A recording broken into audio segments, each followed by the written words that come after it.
Okay, this week we are going to talk about one of my favorite topics, reading. If you're a friend of mine, you have gotten a call from me that said, I just read the best book ever, you've got to read it. I do that about every book that I read because that's how much I love to read. Let's go, let's go.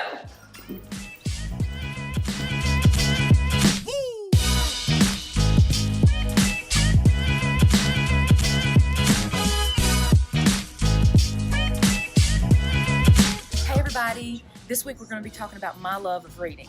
You can't know Carrie if you don't know that I love to read. And yes, I'm dyslexic, and dyslexic people normally do not like to read. But it's one of my passions. I love to learn, I love to grow, and books are the best way to do that. Okay, let's go and get my favorite book. You're going to be very surprised. It's one of my favorite sections because I love to come here with Alana. We read all the time. I taught her from a very young age to love to read. And yes, she is dyslexic too. So let's go get my favorite book. This is my favorite book.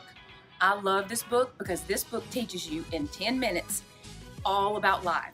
This book takes you on the highs and the lows of life and teaches you how to get back up and get going. So if you have not read this book, go get it. Okay, this is part of the segment that I'm going to get a little nerdy on you. But these statistics should sway your brain and cause you to want to start reading. Did you know that 70% of people who graduate high school never read another book? That blew my mind. 56% of people who go to college do not read another book after college. And only 20% of Americans bought a book last year. That blew my mind, guys. I know what you're thinking. I don't have time to read. Well, I'm going to teach you how to work reading into your schedule. The number one way is audiobooks. And of course, I would love audiobooks because most dyslexic people listen better than they read. So yes, I love audiobooks. Another way to work reading into your schedule is to get Audible. Go to audible.com and you can get a book a month. It's a subscription, but you only pay for one book a month. It doesn't charge you anything else, and you can listen anywhere you want to listen. Another way to get reading into your schedule on a dime is to go to the Goodwill bookstore. I personally love the Goodwill bookstore. I also love Barnes & Noble because there's nothing like a fresh, clean, new book. But if you're on a dime, go to Goodwill. One of the reasons I love audiobooks, not only because I'm dyslexic, is because it's a time saver. I listen to audiobooks in my car, when I'm walking, when I'm running, and even when I'm cleaning house. And sometimes when I want to focus at work, I put me on an audiobook, and for some reason, because I'm ADD, I can focus better listening to a book.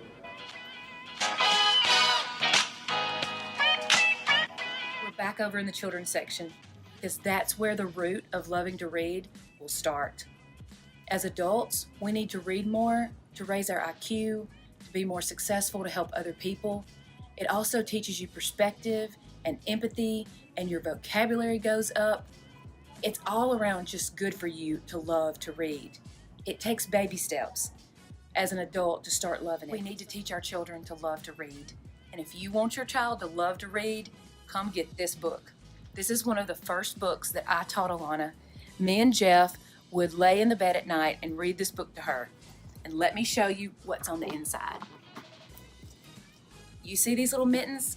Those mittens go on the adult's hands, and you tickle your little child all the way through this book. If you did this every night, they would learn to love to read. Now let's all start thinking differently about reading and get on our way to reading a book. I challenge you to read one book in the next 3 months. And if you do, please send me a comment and let me know what you think.